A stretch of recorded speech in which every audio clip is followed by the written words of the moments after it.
Robot करे खेती, मालिक करे आराम। पीयूष को विज्ञान में बहुत ज्यादा दिलचस्पी थी। वो आए दिन नई नई तरह की चीजें बनाता रहता था। आज भी उसने अपनी माँ के लिए एक ऐसा चम्मच बनाया था जो खुद ही सब्जी में घूमता रहता था और पीयूष उसे एक छोटे रिमोट से कंट्रोल कर रहा था। वो अपनी माँ से कहता है, माँ देखो ना, ये चम्मच कितना अच्छा बना है। इससे आपको कढ़ी बनाते हुए बिल्कुल परेशान होने की जरूरत नहीं है। ये चम्मच अपने आप ही घूमता रहेगा। अरे जब मुझे अपने हाथों में कोई दिक्कत नहीं है और मैं चम्मच को आराम से घुमा सकती हूँ तो पीयूष इस तरह की चीज मेरे किस काम की है। देख बेटा, मैं मानती हूँ कि तू आए दिन कुछ न कुछ बनाता रहता है, लेकिन तू ऐसी चीज मत बना जिससे मैं काम ना करने पर मजबूर हूँ। वैसे भी जब तक शरीर चलेगा इस शरीर को चलना चाहिए। मैं जानता हूँ माँ, लेकिन आप नहीं जानती, ये टेक्नोलॉजी बहुत ज्यादा जरूरी है।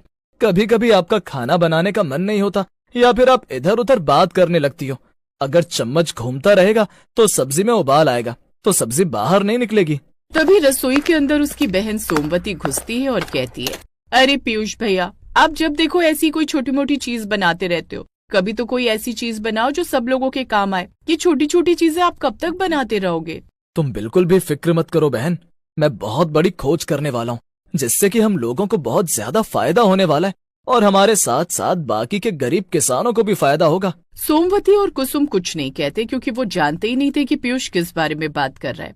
वहीं पीयूष अपने कमरे में जाता है और उसकी टेबल पर कुछ कपड़ा ढक कर रखा हुआ था। उसने वो कपड़ा हटाया और वो एक रोबोट था। उसे देखकर पीयूष ने कहा, जल्दी से मैं तुम्हारा आखिरी फीचर ऐड कर दूं और उसके बाद तुम अच्छे से तैयार हो जाओगे और किसी तरह की कोई प्रॉब्लम नहीं होगी। कुछ दिनों के बाद सोमवती, पीयूष और कुसुम को कुसुम के माता पिता के यहाँ गाँव जाना था। पीयूष ने अपने बैग में अपना रोबोट भी रख लिया। थोड़ी देर में वे नाना नानी के घर पहुँच गए। जैसे ही नाना मनीष ने अपने नाती नातिन को देखा तो वो बहुत खुश हुए और बोले, आ जाओ मेरे बच्चों, नाना तो तुम्हें देखने के लिए तरस रहे थे।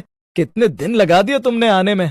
नाना, मेरी तो कॉलेज की छुट्टी पड़ी हुई थी, लेकिन पीयूष के एग्जाम चल रहे थे और राजा जी अपने कमरे में क्या करते रहते हैं, पढ़ाई पर ध्यान तो देते नहीं। आप ही इसे समझाओ, अगर ऐसे ही करेगा तो फिर आप इसे अपने साथ खेती पर रख लेना। तभी रसोई में से उनकी नानी आराधना चाय लेकर आती हैं और कहती हैं, अरे क्यों बेकार में मेरे नाती को डांटने लगी तुम सब। वो बहुत अच्छा है और पढ़ाई में भी बहुत अच्छा है।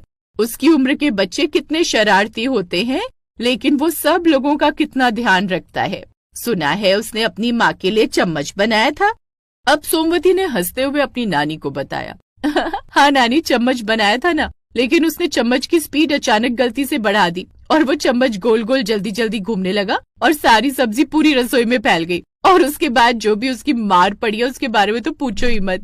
पीयूष अपनी बहन की बात सुनकर गुस्से में आ जाता है और अपनी बहन को चिढ़ाते हुए कहता है, हाँ देख लेना, जैसे मेरी 12th पास होगी और मेरा प्रोजेक्ट पूरा होगा तब मैं आप लोगों को बताऊंगा कि मैं कितना बड़ा साइंटिस्ट बनने वाला हूँ। अभी तो आप लोग मेरा मजाक बनाते हो ना, बना लो। आराधना ने भी सब लोगों के बीच बढ़ते हुए तनाव को देखकर उन्हें शांत करने के लिए कहा, ये चलो, ये सारी बातें तो होती रहेंगी, पहले सब लोग चाय पी लो। मैं तुम लोगों के लिए तुम्हारी फेवरेट बिस्किट लेकर आई हूँ। हमारे गाँव में एक बेकरी खुली है जहाँ पर बहुत अच्छे बिस्किट मिलते हैं। सब लोग अब चाय नाश्ता करने लगते हैं। जिसके बाद एक दिन मनीष के साथ पीयूष उनके खेतों पर जाता है और पीयूष खेतों का हाल देखकर कहता है, नाना आप तो आधे खेतों में ही खेती करते हो, आप पूरे खेत में फसल नहीं उगाते हो क्या? बेटा, इस गांव में सब लोगों के पास अपनी जमीन है और मुझे मजदूर नहीं मिलते, और जितना मजदूरों पर पैसा लगाऊंगा उससे अच्छा मैं सिर्फ उतनी ही खेती करता हूँ जितनी मैं संभाल पाऊँ, वरना फसल का भरोसा नहीं, कभी कभी खराब हो जाती है और मजदूरी के पैसे तो तब भी देने ही पड़ेंगे ना। कोई बात नहीं नाना, क्या पता कुछ ऐसा जादू हो जाए जिससे आपको बिल्कुल भी परेशान ना होना पड़े और आप अपने पूरे खेत में खेती कर पाओ। ये सारी बातें सुनने के बाद पीयूष घर आया और उसने अपने रोबोट को अपने बैग से निकाल कर कहा, अब मुझे अच्छे से समझ में आ गया कि तुम मेरे किस काम आने वाले हो। अब तुम करोगी खेती और मालिक करेगा आराम। उसने अपना लैपटॉप खोला और अब पीयूष ने अपने रोबोट के अंदर कुछ फीचर डाल दिए। उसने खेती बाड़ी की सारी डिटेल्स अपने रोबोट के अंदर भर दी। रोबोट के अंदर से आवाज आई। ये बात सुनकर पीयूष भी बहुत ज्यादा खुश हुआ। जिसके बाद अगली सुबह 4 बजे वो बिना किसी को बताए उठा और अपना रोबोट अपने नाना मनीष के खेतों में रख कर आ गया। उसके बाद घर जाकर सो गया। सुबह जब मनीष पीयूष को लेकर खेतों में गए तो मनीष ने खेतों का हाल देखकर कहा, हे भगवान, ये कैसे हो गया? मैंने कल ही सारे बीज बोए थे। किसने सारे बीज रातों रात उखाड़ दिए। अब मुझे फिर से ये सब करना पड़ेगा। ये सब क्या हो रहा है? पीयूष भी देखकर हैरान हो जाता है और अपने मन में कहता है, लगता है अभी भी सिस्टम में कुछ गलती है। मुझे कुछ और करना होगा। ये तो मालिक का काम डबल हो गया रोबोट की वजह से। पीयूष बिना किसी को बताए कोने में पड़ा हुआ अपना छोटा सा रोबोट उठा लेता है और उसे लेकर घर आ जाता है। वो पूरी रात जागकर उसके ऊपर मेहनत करता है, लेकिन जिससे वो अपने नाना के खेतों में उस रोबोट को नहीं रख पाता। सुबह जब वो उठता है तो उसकी नानी उसके पास खड़ी थी और वो कहता है, नाना कहाँ है? क्या टाइम हो रहा है? नाना खेतों पर चले गए क्या? हाँ हाँ बेटा, तेरे नाना तो कब के खेतों पर चले गए। वो तो तुझे जगाने आए थे, लेकिन पता नहीं तू पूरी रात क्या कर रहा था कि उठा ही नहीं। अब पीयूष अपना रोबोट उठाता है और जल्दी से अपने नाना के खेतों की तरफ भागता है और अपने नाना से कहता है, नाना, पिछली बार आपके खेतों की फसल को मेरे रोबोट ने खराब किया था, लेकिन मुझे एक बार मौका दीजिए। इस बार मेरा रोबोट बहुत अच्छे से काम करेगा। अच्छा, वो तुम्हारी शरारत थी।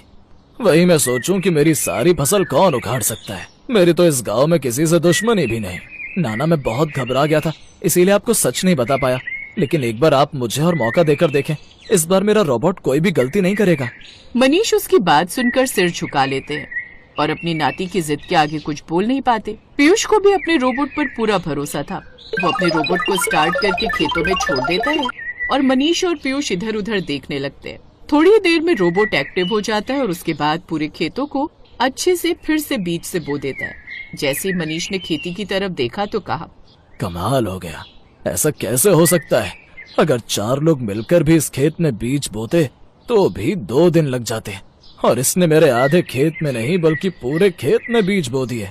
पीयूष की आंखें खुशी से चमक जाती हैं कि उसके नाना को उसका काम पसंद आया और वो अपने नाना से कहता है, नाना, पता है, मैं जब भी कोई एक्सपेरिमेंट करता था वो खराब हो जाता था और मैं हार मान लेता था। लेकिन इस बार मैंने सोचा कि हमारे देश के किसानों के लिए कुछ करूंगा, और जब मेरा एक्सपेरिमेंट खराब हुआ तो मैंने उसे फिर से ठीक किया। मनीष को भी अपनी बेटी के बेटे पर बहुत ज्यादा गर्व होता है। वो कुछ महीने वहाँ रहते हैं और रोबोट ही खेती का सारा काम देखता है।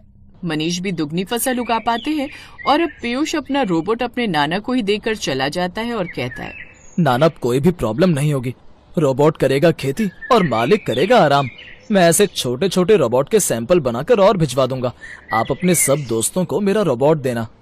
जहाँ पीयूष को सब लोग बेकार और नाकारा समझते थे, वहीं 12वीं में पढ़ने वाले बच्चे ने ये करिश्मा कर दिखाया, जिससे गांव के किसानों को भी मदद मिली और एग्रीकल्चर के क्षेत्र में भी मुनाफा हुआ।